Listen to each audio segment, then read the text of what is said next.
Good evening everyone. आज के इस वीडियो में बच्चों मैं बात करने वाला हूं जेई मेन 2023 के सेशन 2 अटेम्प्ट 2 जो अपना अप्रैल में होने वाला है 6 अप्रैल से 12 अप्रैल के बीच में। कि अब बचे हुए जो हमारे 20 से 25 दिन हैं उस टाइम को हम कैसे यूटिलाइज करें, कैसे हम इसमें बेस्ट किस तरीके से प्लानिंग करें, किस तरीके से मॉक टेस्ट दें और हम उसमें आपकी क्या हेल्प कर सकते हैं उस तैयारी में। इस बात के बारे में ये अपना वीडियो है। जैसा कि आज अब तक जो बच्चे अपने 12th में हैं उनके जो बोर्ड के एग्ज़ाम हैं, लगभग सबके बोर्ड के एग्ज़ाम फिनिश हो चुके हैं। स्पेशली सीबीएसई के स्टेट बोर्ड के अपने चल रहे हैं, चलेंगे अभी, या काफ़ी स्टेट्स में अपने ख़त्म हो चुके हैं। लेकिन सीबीएसई के अपने मेजर जो सब्जेक्ट्स हैं पीसीएम, उसके एग्ज़ाम्स अपने हो चुके हैं। और जो बच्चे अपने रिपीटर हैं, ड्रॉपर स्टूडेंट्स हैं जो 12th के बाद तैयारी कर रहे हैं, उनका सिलेबस भी हर जगह पूरा हो चुका होना चाहिए। तो आगे के 20 से 25 दिनों में बच्चों को किस तरीके से तैयारी करनी चाहिए कि वो ज़्यादा से ज़्यादा अपने रिजल्ट को ऑप्टिमाइज कर सकें, अपना बेस्ट उसमें दे सकें। अब देखो बच्चों, लास्ट के दिन जैसे ही अपने पास आते हैं तो बच्चों के दिमाग में जो बटन्स क्लिक करते हैं वो होते हैं मॉक टेस्ट, कि भाई मॉक टेस्ट देना चाहिए। दूसरा बटन होता है रिवीजन। मॉक टेस्ट, रिवीजन, ये सब चीज़ें, लेकिन किस तरीके से करें कि हम अपना बेस्ट दे पाएँ, हम उसका बेस्ट बेनिफिट जो हो सकता है वो उठा पाएँ। तो मॉक टेस्ट देने की बात मैं करता हूँ। बच्चों अपने जो 20 से 25 दिन हैं, इन 20 से 25 दिन में आप इस तरीके से प्लान करो कि आप 9 से 10 मॉक टेस्ट अपने इस बचे हुए टाइम में आप दें। हर दिन मॉक टेस्ट देना मुझे ज़्यादा अच्छा नहीं लगता है कि भाई हर दिन बच्चा कोई मॉक टेस्ट दे। हर दिन अगर बच्चा मॉक टेस्ट देगा तो वो अपने जो वीक पॉइंट्स हैं, कि जो उसके वीक पॉइंट्स रह गए हैं, उन पे काम कभी नहीं कर पाएगा।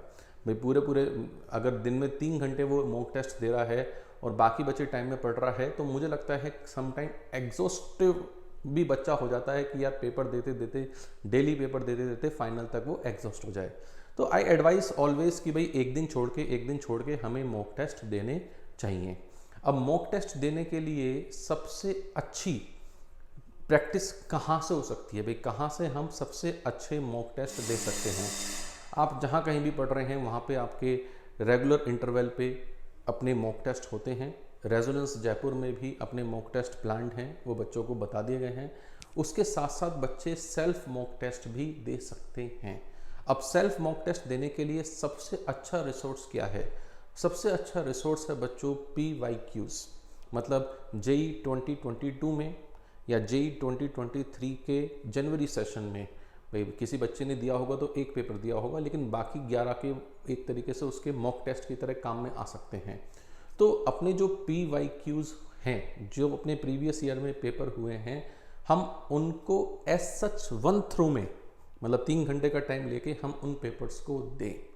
तो इसी बात को ध्यान में रखते हुए रेजोनेंस जयपुर की टीम ने आप लोगों के लिए एक special test series kind of mock test kind of thing, जिसमें अपने PYQs पड़े हुए हैं और आप उसे ऐप पर दे सकते हो, वो आपके लिए हम लेकर आए हैं कि भाई आप PYQs जो हैं उन्हें as a mock test in last के 20 से 25 दिनों में आप अटेम्प्ट कर पाएँ। तो आपको करना क्या है, मैं आज वो आपको पूरा प्रोसेस बताने वाला हूँ कि भाई वो अपने जो मॉक टेस्ट में बात कर रहा हूँ PYQs as a mock test, वो कहाँ मिलेंगे, भाई हम उसके लिए क्या करने वाले हैं, वो मैं आपको बताने वाला हूँ। इस वीडियो को आप बड़े ध्यान से ज़रूर देखना कि भाई वीडियो हमारे पास क्या है। अब देखो वो अपने पास मिलेंगे कहाँ पे बच्चों, जैसे अपने पास ये अपना लैपटॉप पे भी दे सकते हैं हम, ये अपने हम मोबाइल पे भी देख सकते हैं। दोनों ही तरीके से हम इन मॉक टेस्ट को दे सकते हैं। जैसे मैं पहले आपको लैपटॉप पे देना इसलिए बेनिफिशियल होता है कि लैपटॉप पे देने से एक रियल टाइम प्रैक्टिस हमें मिलती है। भाई हमें पेपर जो देना है वो स्क्रीन के सामने बैठ के ही देना है, मोबाइल में नहीं देना। तो आई ऑलवेज एडवाइस कि स्टूडेंट्स को लास्ट में मोबाइल से तो जितना दूर रहें उतना बढ़िया है, और अपने जो लैपटॉप है या अपना जो डेस्कटॉप है उस डेस्कटॉप पे ही मॉक टेस्ट देने की प्रैक्टिस करें, क्योंकि फाइनल एग्जाम डेस्कटॉप पे ही उस बच्चे का होने वाला है। अब डेस्कटॉप पे एक दूसरा फ़ायदा ये भी होता है कि डेस्कटॉप की स्क्रीन बड़ी होती है। डेस्कटॉप पे जो क्वेश्चन होता है वो सही से विजिबल होता है। मोबाइल की स्क्रीन काफ़ी छोटी होती है, 5-6 इंच की स्क्रीन में क्वेश्चन पढ़ना, और क्वेश्चन में इतनी गहराइयाँ होती हैं कि वो छोटे छोटे में दिखना बहुत मुश्किल होता है। मतलब सारा कंसंट्रेशन, सारा फोकस उस स्क्रीन पे ही लग जाता है इंस्टेड ऑफ प्रॉब्लम सॉल्विंग में। तो इसलिए आई एडवाइस ऑलवेज कि भाई हम पेपर को, ये जो मॉक टेस्ट हैं, इन मॉक टेस्ट को हमें डेस्कटॉप या लैपटॉप पे देने चाहिए। अब डेस्कटॉप या लैपटॉप पे किस तरह से देने चाहिए, ये आप स्क्रीन देख रहे होंगे। इस स्क्रीन पे हमें टाइप करना है www.onlinejeet.in। ये अपनी ऐप की वेबसाइट है। इस वेबसाइट पे आपको ये टेस्ट अपने बच्चों मिलने वाले हैं कि भाई हमने ये अपनी यहाँ पे ये वेबसाइट खोल ली। अब वेबसाइट खोलते ही आपके पास मोबाइल नंबर मांगेगा कि भाई आपका मोबाइल नंबर क्या है। तो वो आपको मोबाइल नंबर लिख देना है कि भाई, जैसे मैं यहाँ पे ऐसे ही लिख देता हूँ 062333319 कि भाई मैंने ये लिखा और इसमें मैंने प्रोसीड सिक्योरली कर दिया। अब प्रोसीड सिक्योरली करने के बाद आपके मोबाइल पे एक OTP आएगा। उस OTP को आपको यहाँ पे टाइप कर देना है। जैसे यहाँ पे मेरे लिए OTP कि भाई हमने वेरीफाई OTP यहाँ पे कर दिया, तो हमारा OTP वेरीफाई हो गया है। OTP वेरीफाई होने के बाद ये वेबसाइट अपनी यहाँ पे खुल जाएगी। थोड़ा सा मेरा नेट स्लो है इसलिए वेरीफाई होने में थोड़ा सा टाइम लग रहा है। नेट खुलते ही आपके पास यहाँ पे batches, time table, reports, payment, chats, store, ये आपके पास ऑप्शन आ रहे हैं। आपको कुछ नहीं करना, स्टोर में जाना है। ठीक है, स्टोर में यहाँ पे आपके पास कोर्सेज बने हुए हैं, अलग अलग डिफरेंट काइंड ऑफ कोर्सेज बने हुए हैं। इसमें बेटा जी एक कोर्स ये अपना बना हुआ है, national testing agency test series for JEE Main 2023। ठीक है, इसमें सारे जो पेपर हैं वो FOC हैं। देयर इज़ नो चार्ज, उसका कोई चार्ज नहीं है। ये बस हमारे बच्चों के जो रेजोनेंस जयपुर में बच्चे पढ़ रहे हैं उनकी प्रैक्टिस के लिए है, और कोई भी बाहर का बच्चा अगर उससे बेनिफिट लेना चाहे तो वो आराम से ले सकता है। ठीक है, इस पे अपना जाके हमने इस पेज को खोल देना है। इस पेज को खोलेंगे तो हमारे पास जो कोर्स है वो कोर्स यहाँ पे अपना आ जाएगा। अब देखो, कोर्स में अपने पास डिस्क्रिप्शन आ गई, कोर्स में अपने पास ये अपने पास पेपर्स आ गए। जो अपने पास पेपर जिनकी मैं बात करने वाला हूँ कि भाई अपने पास जो मॉक टेस्ट क्या देने हैं, तो मॉक टेस्ट की अगर हम बात करें तो ये हमारे पास 10 पेपर यहाँ पे व्यू ऑल फ्री कंटेंट, सारे ही कंटेंट फ्री है, कोई पेड कंटेंट नहीं है, इसमें सब चीज़ फ्री है अपने पास। तो जैसे PT1, PT2, PT3, PT4, PT5, PT6 और आगे ये है अपने पास PT7, PT8, PT9 और ये PT10। हर एक के आगे ये भी लिखा हुआ है कि ये पेपर कब हुआ है। ये सारे के सारे पेपर अभी 2022 के पेपर्स हैं। 2022 के पेपर्स कि ये पेपर अपने पास कब हुए हैं कब नहीं हैं। आगे भी इसमें और पेपर अपने ऐड ऑन होते रहेंगे। अभी 10 पेपर हैं, अपने पास 20 से 25 दिन का टाइम है। तो मुझे लगता है ये अपनी मॉक टेस्ट की प्रैक्टिस के लिए सफिशिएंट है। अभी और पेपर भी हम इसमें डाल देंगे। अब इसमें जैसे मान लो अपना कोई पेपर है कि भाई पेपर 1 हमने यहाँ पे अटेम्प्ट टेस्ट पे गए कि भाई हमें इसे अटेम्प्ट करना है, तो इसे अटेम्प्ट करने के साथ ही हमारे पास ये जनरल इंस्ट्रक्शन आ गए हैं। जनरल इंस्ट्रक्शन को हमें बेसिक यहाँ पे पढ़ के बेटा जी नेक्स्ट कर देना है। ये हम नेक्स्ट कर दिया तो ये हमारे पास ये पेपर आ गया कि भाई पेपर 1 में हमारे पास 20 क्वेश्चन फिजिक्स सेक्शन, ये अपने पास सेक्शन की डिटेल आ गई और ये हमने इसको रीड कर लिया है ना। इसको रीड करने के बाद ये हमने यहाँ पे अटेम्प्ट टेस्ट कर दिया। अब ये हमारा टेस्ट स्टार्ट हो गया। अब इस टेस्ट में अपना टाइमर भी चल रहा है कि भाई यहाँ पे अपना टाइम स्टार्ट हो रखा है और यहाँ पे अपने क्वेश्चंस वाइज हैं, यहाँ पे अपने सेक्शंस की डिटेल है कि हम सेक्शन में कौन सा आंसर टिक कर रहे हैं। मतलब जो इंटरफेस NTA हमें प्रोवाइड करता है एग्जैक्टली सेम इंटरफेस इस पे आपको यहाँ पे मिलने वाला है। यहाँ पे आप जो इससे क्वेश्चन है, जैसे अब ये जो फिजिक्स का क्वेश्चन है तो भाई मुझे इसका आंसर नहीं पता है, मैं ऐसे ही रैंडमली मान लीजिए ट्राई टिक कर देता हूँ B कि भाई इसका आंसर हो गया B। ऐसे ही मैंने रैंडमली फिर क्वेश्चन नंबर 2 पे गया, क्वेश्चन नंबर 2 पे आंसर लेट से C मैंने ऐसे ही रैंडमली भर रहा हूँ मैं, मेरा एनालाइज मत करना। जैसे सेव नेक्स्ट पे जाएंगे तो अगले क्वेश्चन पे आ जाएंगे। ठीक है, थर्ड क्वेश्चन पे आ गए, थर्ड क्वेश्चन का लेट से आंसर A भर दिया। इस तरह से हमने ये पूरे पेपर को लास्ट में हर एक सेक्शन में, भाई सेक्शन भी चेंज कर सकते हैं।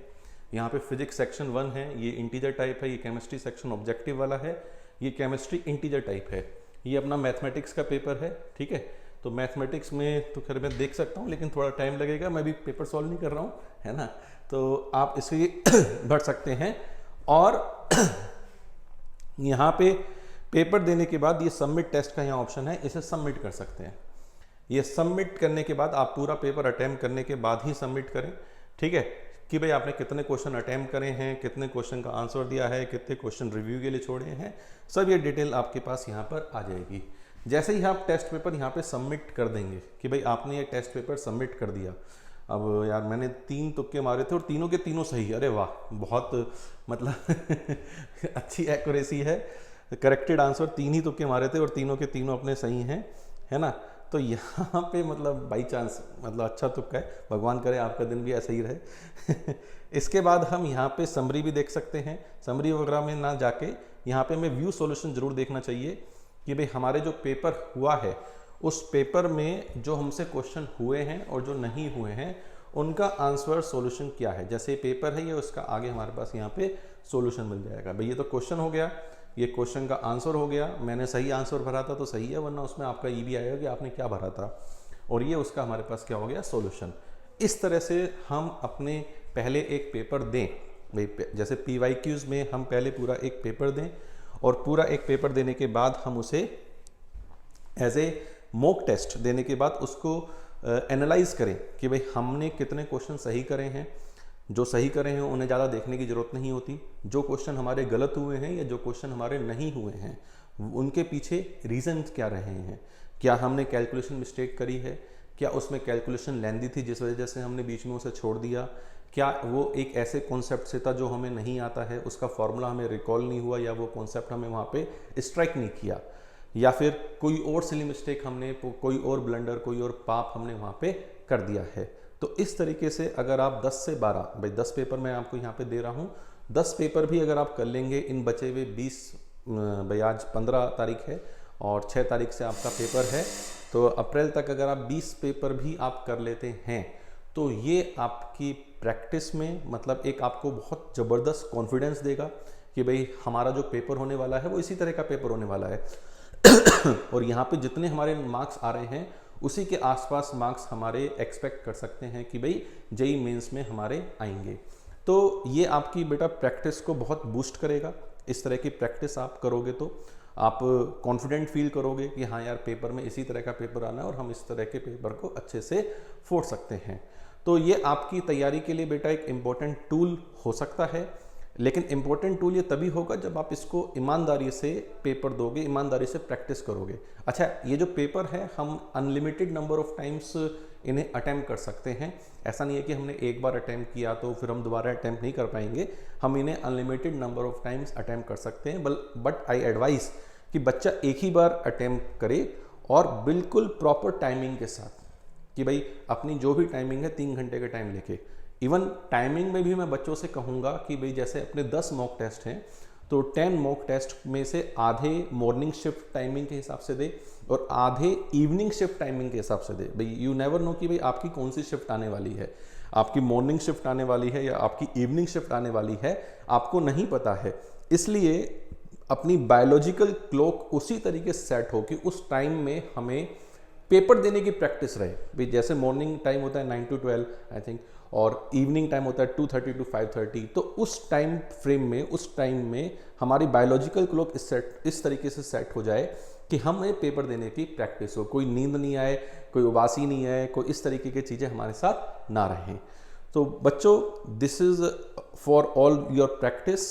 उम्मीद करूँगा कि आप सभी बच्चे इस तरह के हमारे जो टूल है, ये जो हमने आपको प्रोवाइड किया है, इससे आप बहुत बेनिफिट उठाएंगे। अच्छा, और ये अपना ऐप पे भी है, इसे मोबाइल ऐप से भी आप कर सकते हैं, बट आई ऑलवेज एडवाइस कि आप इसे डेस्कटॉप पे ही दें। तो आज के इस वीडियो में पूरी जानकारी इस कोर्स के बारे में ही देनी थी कि भाई आप किस तरह से इन क्वेश्चंस को अटेम्प्ट कर सकते हैं। तो आज के लिए बच्चों इतना ही। इसी तरह के और वीडियोस में आप लोगों के लिए रेजोनेंस जयपुर की पूरी टीम आप लोगों के लिए डालती रहेगी और wish you best of luck. Thank you very much.